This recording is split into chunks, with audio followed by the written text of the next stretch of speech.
Hello, everyone. Welcome back to the Learning and Literacy cast. We've got a really fascinating episode today. We are joined by Kylie Jones from Raise Education. Now, if you're a city slicker like me, this is going to be very interesting because we're going to be learning about how education is done out in the Outback. Kylie works in settings from cattle stations and all around remote schools and outback parts of Australia. So she's going to give us all the info on that.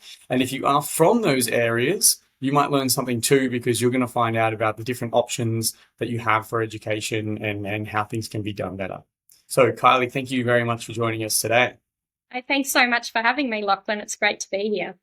Now, there's kind of two angles I want to take to this. I really want to talk about Raise Education and what you guys do because it's fascinating. But obviously the context of that is going to be good for us to talk about rural and remote education in general, which, when we first spoke, I mentioned this is interesting to me because in my first job out of uni as a speech pathologist, I worked in remote settings in central West Queensland, servicing schools out there. And I got to see a bit firsthand about how difficult it is to get services to those kids and some sense of the challenges they can have. But obviously you've got a better sense of that. And you've been in more places, than I have in servicing those communities. So let's start with Raise Education. Can you give us a quick little summary of what you guys do, when you started, where you operate, that kind of thing? Yeah, so I started Raise Education in 2020. So we've been going for nearly 5 years now, which is pretty exciting.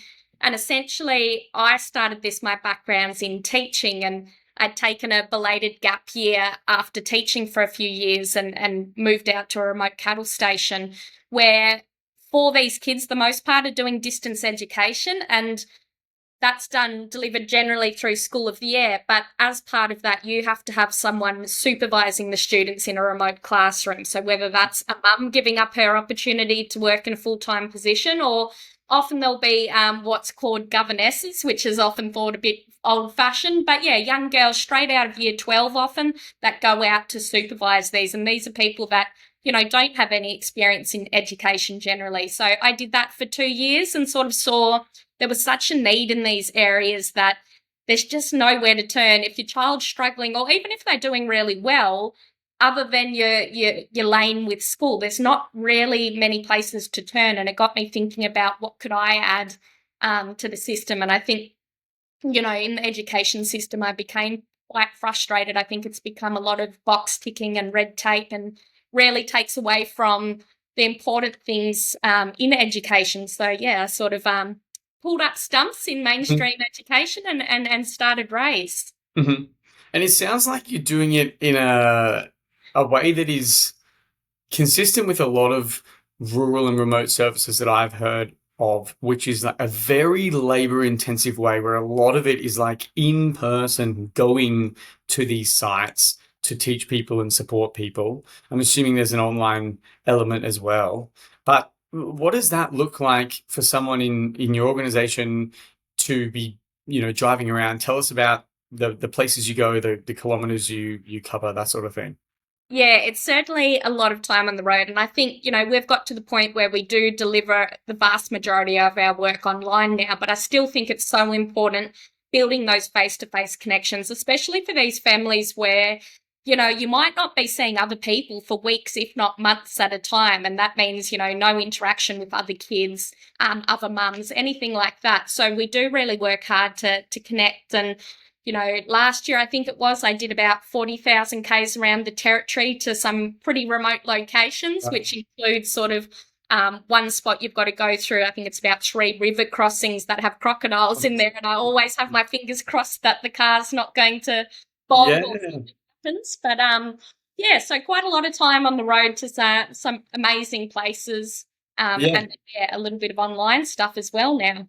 Well, that's a good teaser if someone says, what are some of the barriers for remote education? And you say, I had to cross 3 crocodile-infested rivers to get to where I'm going. That's a good example of Outback Australia. Yeah, Um, yeah. absolutely. What sort of population are we talking about? I mean, you're covering an enormous physical distance, Yeah. but, how many kids either do you guys service or in general are in these sort of like remote settings across Australia? Is there many stats on that?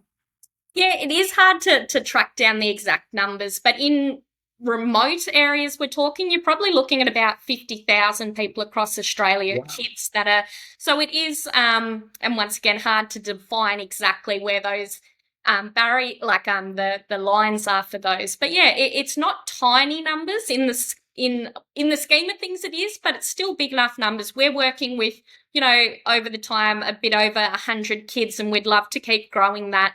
But like so many small organisations, funding is that tricky sticking point for us. Yeah, for sure, for sure. Are there things that people kind of misunderstand or common misconceptions about education out there in those settings? Yeah, I think it's just, taken for granted so much that in Australia, education's just, something basically free that people just turn up to. But for these families, you're looking at, as I mentioned, a mum giving up her full time job or having an employer governess. So you're looking at around at least $50,000 a year. And that's just for a standard education. And then on top of that, families will travel in once a term for what's called an in-school week, where they get to come together. And you think about the costs of the travel, the accommodation, all of that. So it's absolutely massive, the figures to just educate your child, and that's without even putting in any support if your child's struggling. So the Department of Education doesn't pay for the governess. The families have to privately pay for that.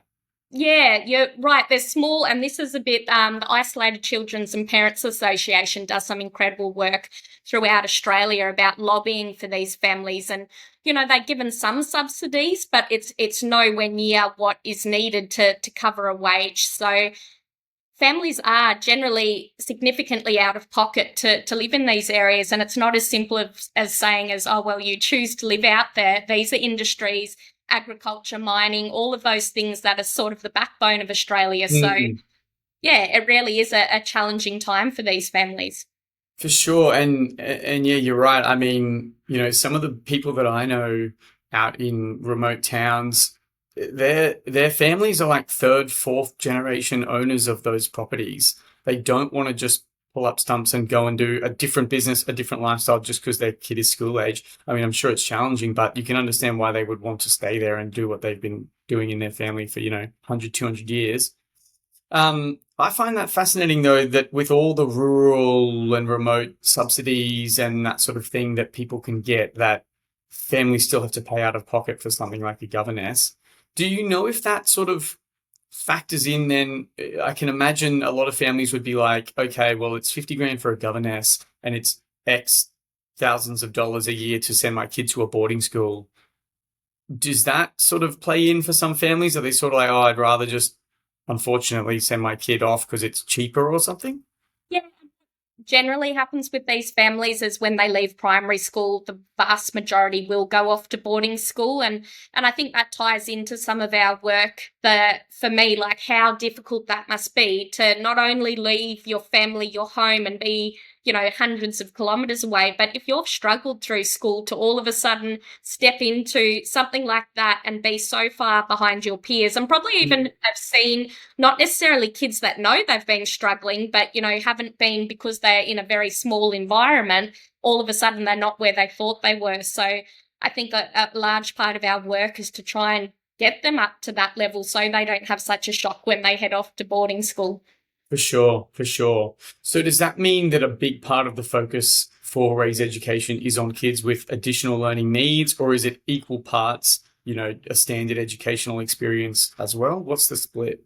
Yeah, so the majority is probably in that intervention space. And I think as we've progressed over time, that was the direction I initially went in. But we found that not only the focus for the child, but we've actually ended up doing quite a lot of supporting for the governess or the mum, because, as I said, they're generally people that are not experienced in education.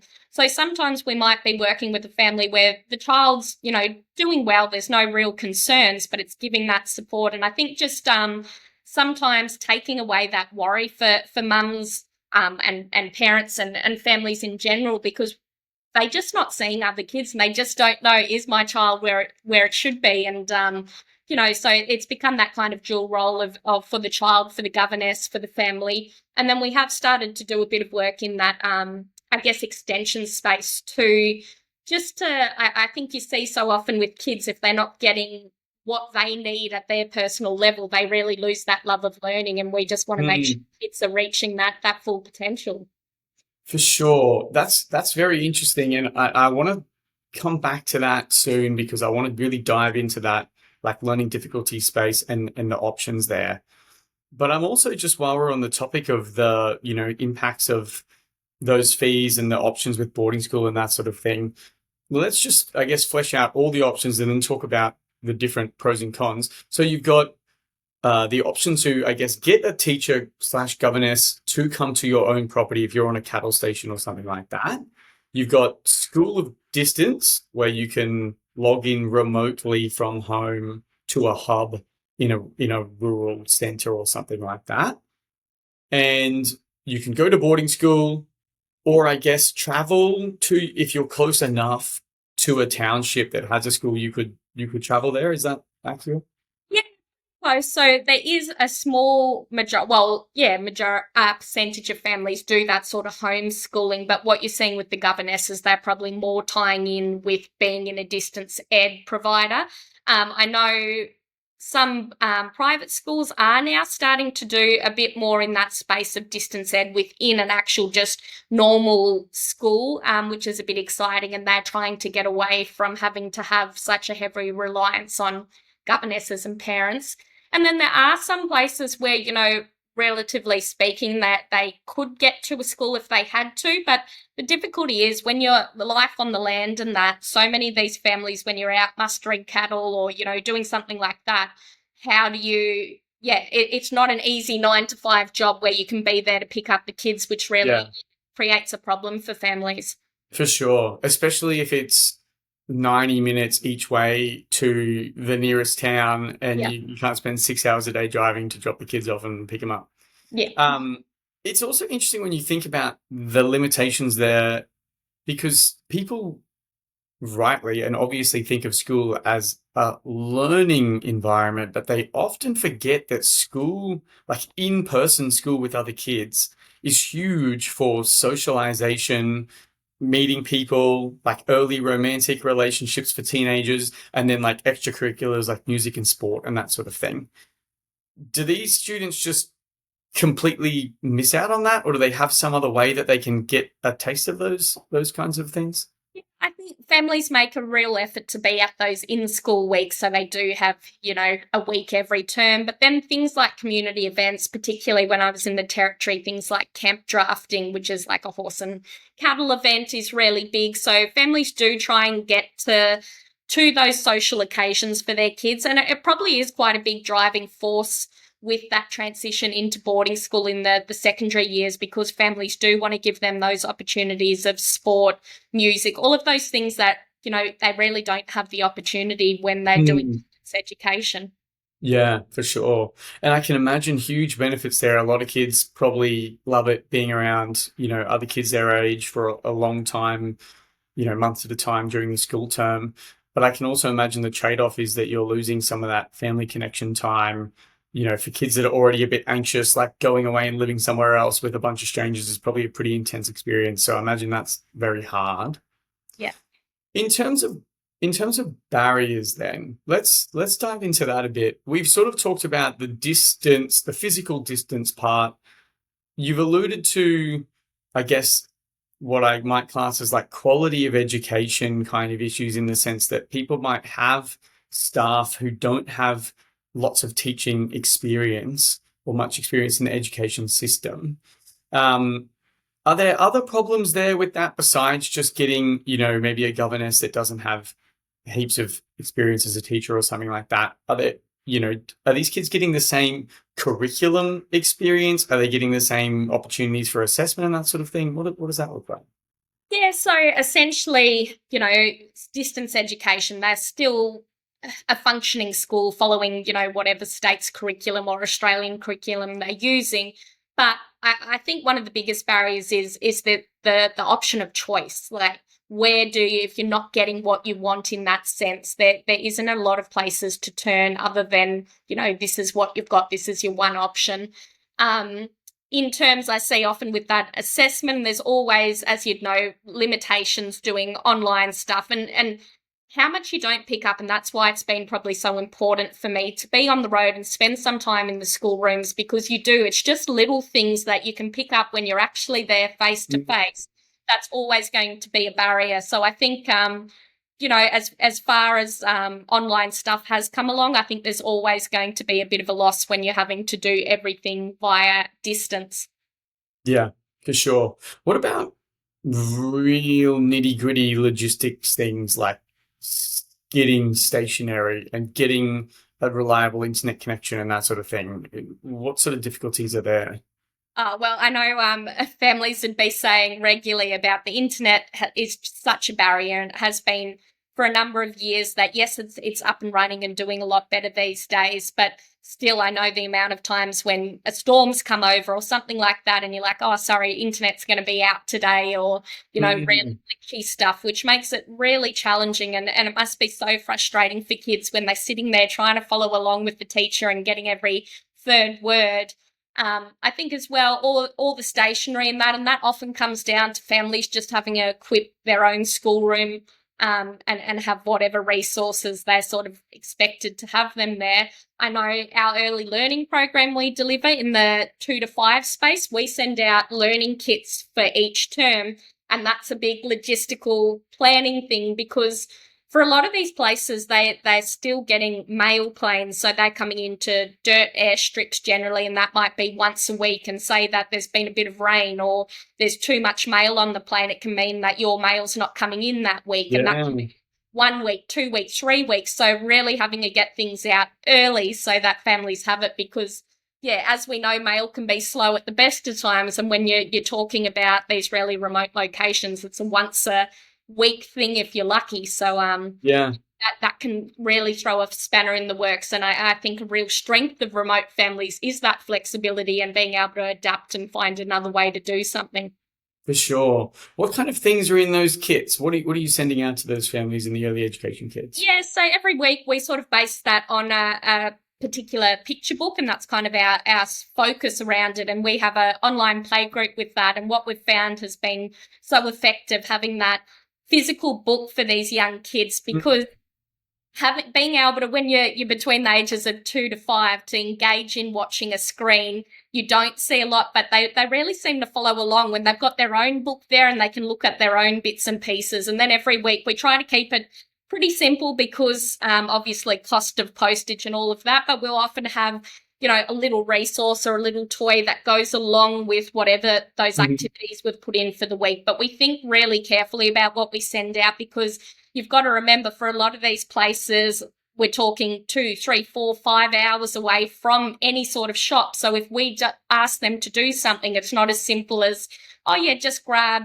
this type of pasta out or something, because if it's not in your cupboard, you're not going to be driving, hours to go get it. Yeah. So we are very mindful of what we send out and what we ask of families, having lived an experience that it's not as simple as being in a town.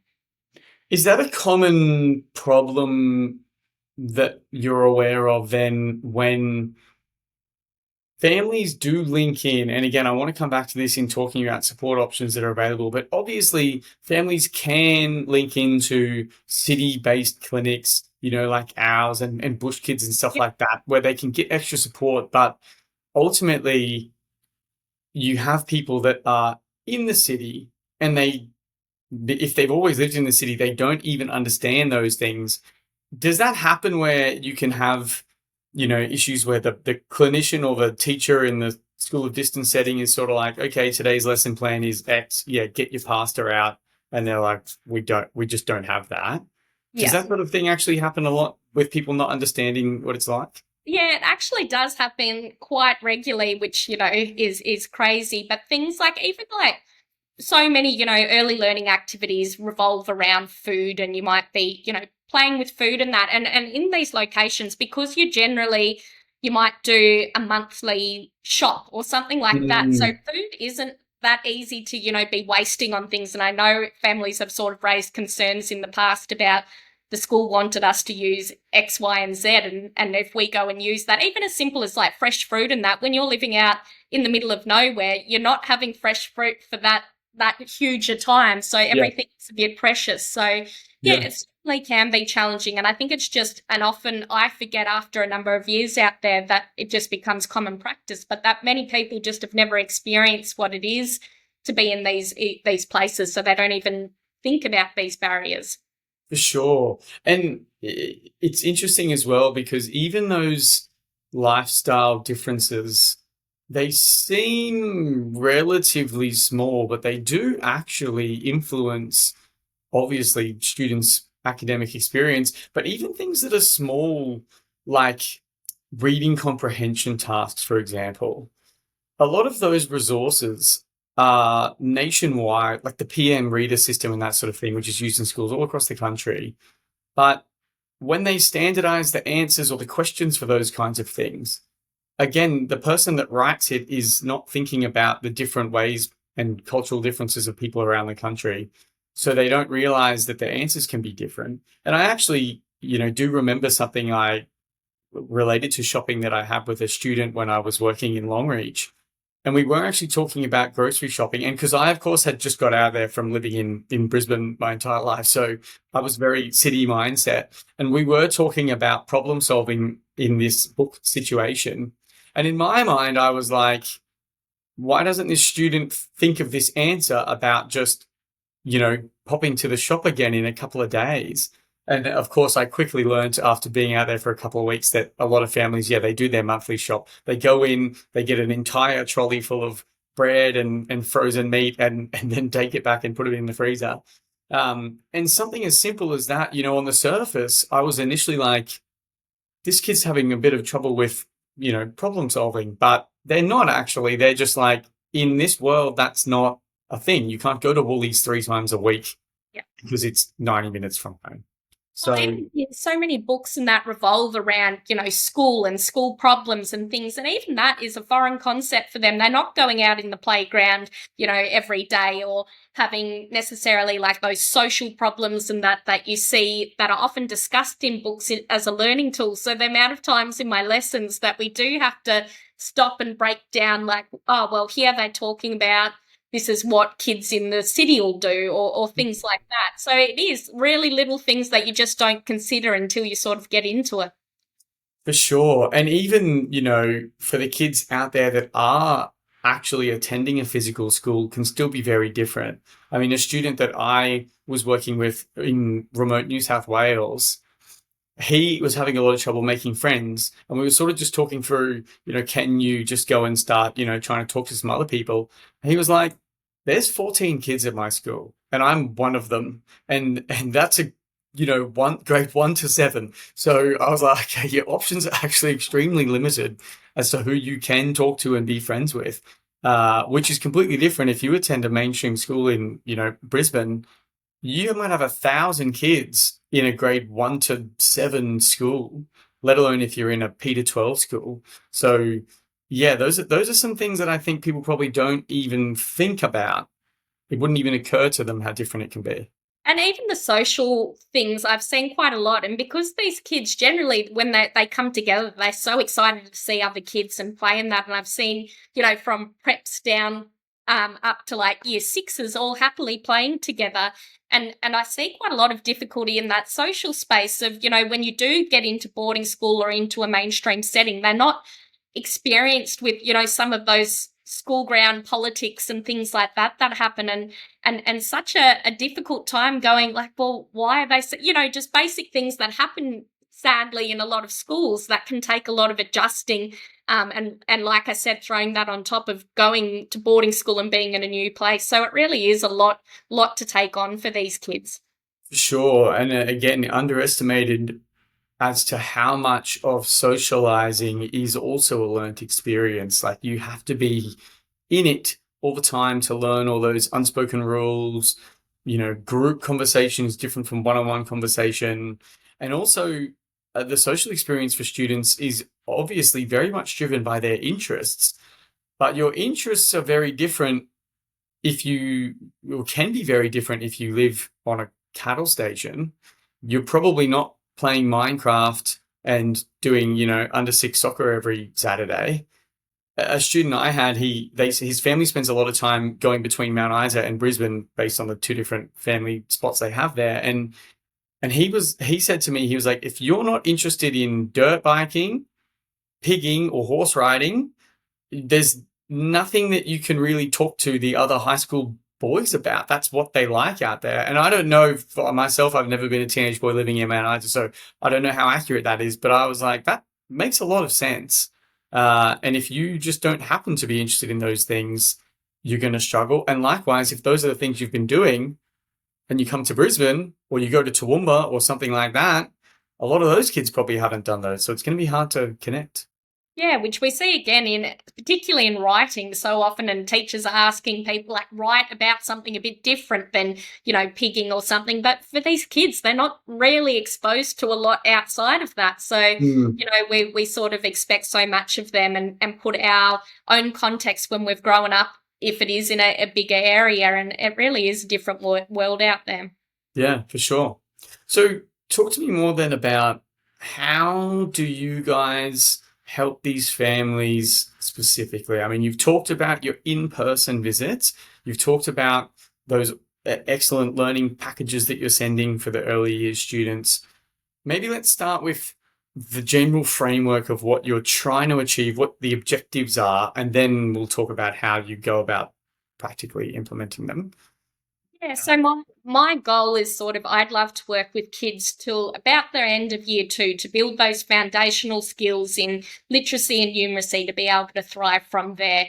And how we're delivering that at the moment is we'll do a weekly one-on-one lesson. So generally half an hour online where our educators are always sort of assessing where that child is. And so we're meeting their point of need. And from there, we develop an individualised weekly program that's sent out to the families. We've developed an online platform. And what we've found so effective is a lot of little instructional videos as opposed to lots of written instructions. And we've tried to do that where they're delivering that activity with the child, because I think you gain so much from saying, oh, well, that's the response I'd expect to see from the kid or whatnot. So, and then those families, whether it's the governess or the mum, will send us feedback at the end of the week. And we try and keep this really simple, whether it's a tick box or just a couple of sentences, so that we can see, how have they gone with those activities. And then we repeat that cycle again with the next online lesson to make sure it's always meeting their individual point of need. Okay. Is it hard? I know when I do video conference sessions, regardless of how far away the person is, sometimes it can be hard to get some of that more subtle information about exactly how they did the task or what's happening sort of out of camera that sometimes is relevant. Is it hard to get those other little bits of information? Do you find that sometimes there seems to be something missing, or is there ways you guys have around that you can get everything you need on a week-to-week basis? Yeah, it's always a challenge. And I think over the time, we've sort of looked at different ways we can, gather as much information from different areas. So obviously we have our online session, so I'm gathering there, but then I might ask a family, can you just take a little video when they're doing X, Y, and Z? Then I'll often, whether it's a phone call or asking them to send me an email, just try and get that either the governess's or mum's perspective. So I think it's about getting lots of little pieces of information where we can. And then, as I said, that ties back into whether it's a home visit or just being at a community event, like where you can actually meet those people face to face. And it doesn't mean having to spend, hours on end with them. But I think when you get the sense of a person in real life, that really has helped in being able to develop those programs. And obviously that's always going to be a tricky thing because the cost of doing that is always massive, but where we can have that connection. But I think it's about, just gathering information everywhere you can and being creative in how we deliver some of the online stuff. I've learned quite quickly where we've been doing phonological awareness stuff is often having put like a picture up so they can hear, like see what the word was that I said, because you really do lose those subtle sounds online, which can be challenging. So I think it's always being adaptive to, what is working and what's not. Yeah, for sure. And that's a good point again about one of those things that's so easy to just not think of until you've actually done it.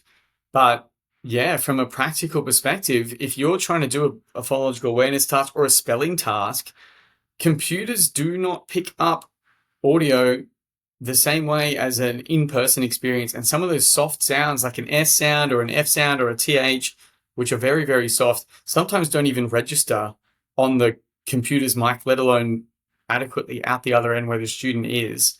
And again, I think that's one of those things where it's easy to say, oh, just do video conference and that will solve the problem. But you still even have to check, like we will sometimes curate the task for the student so that of the sets of words that we choose for the phonological awareness task, none of them have those soft sounds in them or something like that. But that again, then you still just got more prep required, more time, more resources, etc. So yeah, I can see that being very hard. Yeah, and it's been one of those things. I think over time we've learned something as simple as like my computer setup, and that we have a computer with a pen that can write on the screen, and that was an absolute game changer, as simple as Mm, it sounds. But having that and looking at different ways, I think for me, the more simple you can keep it, the better. So we do so much just with PowerPoints and just writing directly on that PowerPoint slide. As you know, I started out looking at the various, online whiteboards and fancy things you can do through Zoom and that. But most of the time, it's just find the simplest way to do it and go yeah. with that. Yeah, for sure. We're the same. We've experimented with some of those things, but 99% of the time I'm just using a Word document and I just draw in it or write in it and just share that on the screen. And it works as good. It feels like a classroom whiteboard, but it's shareable. Um, Now, let's say the student is tracking along and some of them obviously going okay, but some of them are struggling and they need extra support. To some extent, obviously, you guys can do that, but like in any school, there's students who need more support beyond what the teachers or the school can provide. How do those students go about getting those kinds of services? Yeah, and this is a real problem families have. There's just, as you'd know, the waiting lists are huge. And then when they can get in somewhere, it often means a very big financial commitment to get there to do the tests on top of the actual costs to, have that assessment done. And the problem I see, and this is where I've had a number of conversations with families who are sort of umming and ahhing whether they commit to have the assessment, there's not really much follow-up happens from there. That's the problem we're seeing. It's all good to have a diagnosis or have a piece of assessment. But to a certain extent, I think it can create more problems when there's nothing going to happen differently from there. And then you all of a sudden have this information that something's wrong, but nobody's there to help you. So Yeah, I think, families do try to tap into different online services. And this is what we're trying to build, I guess, a bit of a place where we can be that middleman because unfortunately, not all online services are great and they generally do come with a significant price tag. And families will go and, commit that time and money to it to find that they're not really getting much out of it. So we're trying to look at how we can be that connecting service because it yeah, can be intimidating for families to talk to allied health professionals and things like that. So I think sometimes having, the relationship with the family and also being more in that education space sometimes helps families feel a bit more comfortable. So we want to make sure when we're recommending support that it is something that's worthwhile. And, that's been the biggest driver of everything we do at Raise Education is if we can't explain why we're doing it or why it works or why that person's, the right place to turn, well, then we don't want to be doing it. We never want to be a box ticking sort of exercise. So for sure. And I can imagine that it's not only, intimidating, but also just hard to know even which service you could contact and what they do.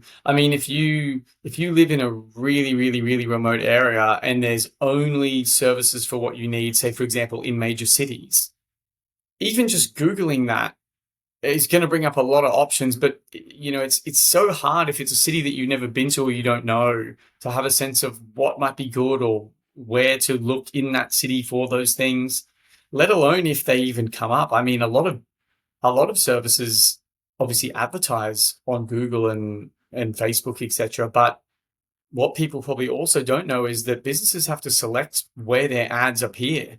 And they don't, if you're in Brisbane, you don't pay to have your ad come up all over Australia. You just have it in like 20 kilometers of your office. So they're probably not even seeing a lot of the options online because they just don't even come up in their search.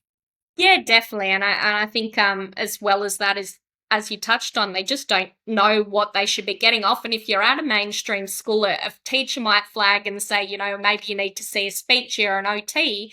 I think for a lot of families, they're like, oh, something just doesn't feel right, but they don't know what it is. And, then on top of that, not being able to find a service or Yeah. any of that, it's just really hard. And when they've already got a full workload, and I guess, it inspires me, some of these mums in particular who are running a schoolroom, looking after the kids, are generally the person, if it's a station with, a cohort of staff there as well, they become the social fix all the problems. They're often in charge of making sure all the food and orders are done. A lot of thankless tasks that, nobody really thinks about. Yeah. And it's just such a huge burden on their shoulders to then be like, oh, well, how am I going to, like, who do I need to find in that? And it just becomes, it really worries me for some of these families, how much is on their shoulders. And that what I hear so often is this sense of guilt that they're not doing the right thing by their kids or they're failing the kids. And for me, I'm like, if they were in a mainstream school,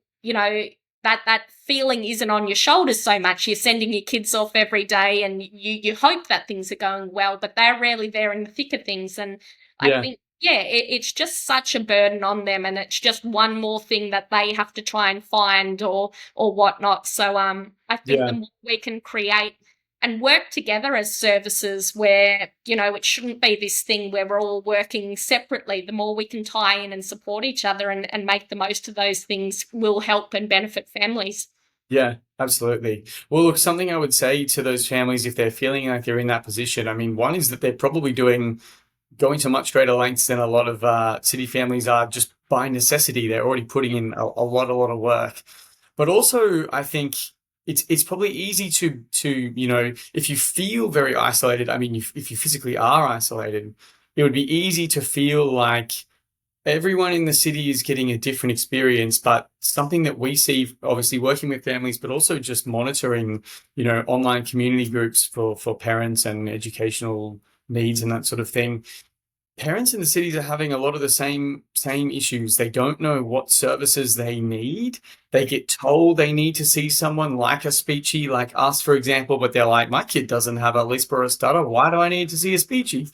But it's in that case, it is easier sometimes because, of course, they can just, call or pop in or the school explains it. But on the other hand, kids can have the same issues where, teachers, I think teachers are very good at identifying the issue and advocating for things like testing and diagnosis.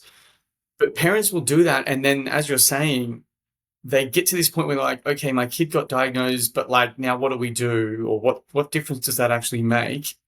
And diagnosis can be great for getting additional support, raising awareness in school, getting things on the learning plan, etc. But to some extent, that's kind of irrelevant if you as the parent are the teacher, or you've got a governess at your house and there's 3 kids there. There's no more awareness that needs to be raised. You're as aware of it as you can be. So I can see why they feel like they're hitting a dead end there. But unfortunately, some of that stuff is the same in the city too. But again, that's part of what we're of course trying to do with this series is help people to realize what options are out there, and hopefully you take a bit of that burden off. Have especially in your case, these remote families not feel like they're too far behind, because they're probably actually doing a lot of good already. And if they talk to people like you guys and talk to even things like the local hospital, the nearest school, etc., they've got options and suggestions too. So hopefully that can help them. A question that I have is, you've mentioned all these things that you guys can do, but a big limitation is going to be manpower. You're talking about you, for example, in your part of the role, physically driving, 1 million kilometers a year to all of these, stations and properties.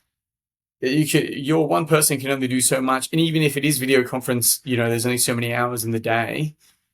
How do we get to, all 50,000 of these kids in remote settings? How do we get there as for you guys as Raise Education, or as a country as an educational institute? Yeah, I think, and it's something I spend a lot of time thinking about, and we would never want to lose that individuality of a program. I think that's what's so important. But what we've just sort of developed, and we're about to run some trials, and this will be rolling out in small schools in rural areas as well. But creating, particularly in that reading space, so often I'm sure you've seen that there's kids that they're more instructional casualties than having a proper problem. And we've developed a support program that follows that same model of half an hour where we're working with them, and then that support back for the families.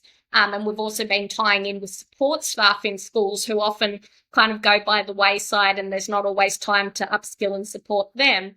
But keeping it to a 10-week block, giving the families, all the support staff, the skills so they can continue that focused practice, and then we can reach more people. So I think it is about finding ways, particularly in rural and remote. We're never going to get to a place where there's going to be hundreds of people turning up and being able to go out to these places. So it's about being, how can we upskill the workforce we have out there and help them feel confident and capable in their roles. Mm-hmm. In an ideal world, let's say, the government gave Raise Education infinite money grant. In an ideal world, what would you do with that, and what would the system look like? I mean, obviously there's the reality that these families are still really remote. They're still really far apart. They've got their businesses to run, etc. Keeping all those things in mind, though, what do you think the ideal system could look like? I think it would still very much rely on that online platform, but what would be so nice is whether it was maybe once a term that you were able to go and be able to check in face to face in an event. And I think we've thought a lot about how that could tie in with in-school week and things like that to be there. We've had a lot of discussions about looking at how could we get specialists like speechies, like OTs, like child psychologists for that sort of one-off event, but then having that online platform and that online support to then tie in with that. Because, at the end of the day, as you've got to be realistic, even if we had, billions of dollars there, then you probably run into the workforce problem of people aren't going to just, up and be all over the place all over the time. So I think it's a bit of an exciting place to be, because it means we can tap into so many people that, particularly mums on maternity leave and that want to come back to the workforce in some capacity but don't want to be full-time. And that's where we have roles for people like that. And then we might have the difference of, an on-the-ground crew who goes and connects with people, tying in with that online stuff. So I think there's always ways and things to be creative, but we always want to make sure what we're delivering is individualized, because there's already so many, great programs that you can pick up and buy. I think what is effective about what we do is it doesn't matter where that child is. They can be at the lowest of lows or really, really achieving at a high level, but we're going to find, because we're not limited by that curriculum as such, we're always, mindful where the curriculum is going, but we're not limited by being, we need to be here or whatnot. So I think that really, strengthens what we deliver. Yeah, for sure. And I imagine you guys have more flexibility as well in how you go about delivering it and exactly what you do, because you don't have as many of those, systemic barriers where it might be like, well, our school teaches reading like this and you have to do it, but you might, as the individual teacher, realize, well, that's not really working for my class or these kids in my class, but I'm sort of stuck with that. You've got that much more tailored sort of approach you can do, which is fantastic. Yeah. It's been good to be. It's been exciting seeing the changes in schools, and we haven't prescribed to one set program, which allows us to, adapt and modify depending on what a school is, because you do want to keep that consistency across the board. Yeah, for sure, for sure. Well, Kylie, as a final question here, I'm just curious if there's anything or any things that you kind of want to get information out there. Obviously, we've talked about the problems, we've talked about some of the solutions, we raised a little bit of awareness to start with about some of these things and start thinking about what families can do and what their options are. But is there anything that would just be really helpful for either people in more city spaces to know and be aware of for these families, or for the families out there in remote places about what their options are or anything to do with their education?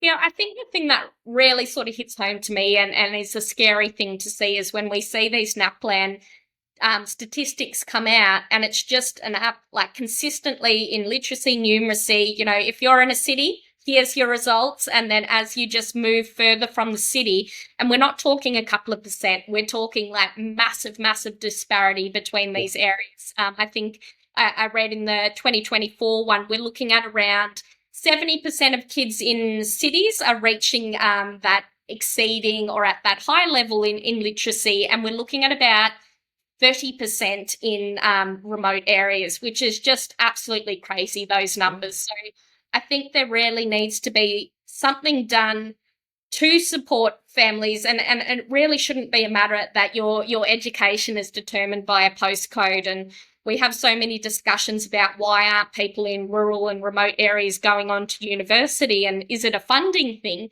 But I think we need to remember the money needs to come back into those early years, because if you've struggled at school from the start, you're not going to turn around and take up a uni degree. So I think policymakers and that need to remember, like so many things in education, if we can get it right in those early years, we'll correct so many problems further on. Yeah, for sure. Well, look, I know that there's been lots of push over many years from different governments to try to get things better and changing out there, but hopefully they can keep pushing for these remote communities, because things like reading, as you're saying, we already know that that's such an important, although it's so narrow of a skill relatively, it has such wide-reaching implications for the course of your life, like further education, employment, etc. It's just such a critical thing to get right among all the other educational things that these kids need. So I'm really happy we've been able to talk about this today. I really hope that you guys have all the success that you want and can keep supporting these families. You've got some grants. You were telling me before about winning the NBN awards. Congratulations again on that. And that's a start. But fingers crossed you guys can keep going and keep making a big difference out there. No, thank you so much. It's been amazing having a chat and sharing, the stories of these families. Yeah, awesome. Thank you so much, Kylie. Look forward to talking again more soon. All right. Thank you, Lachlan.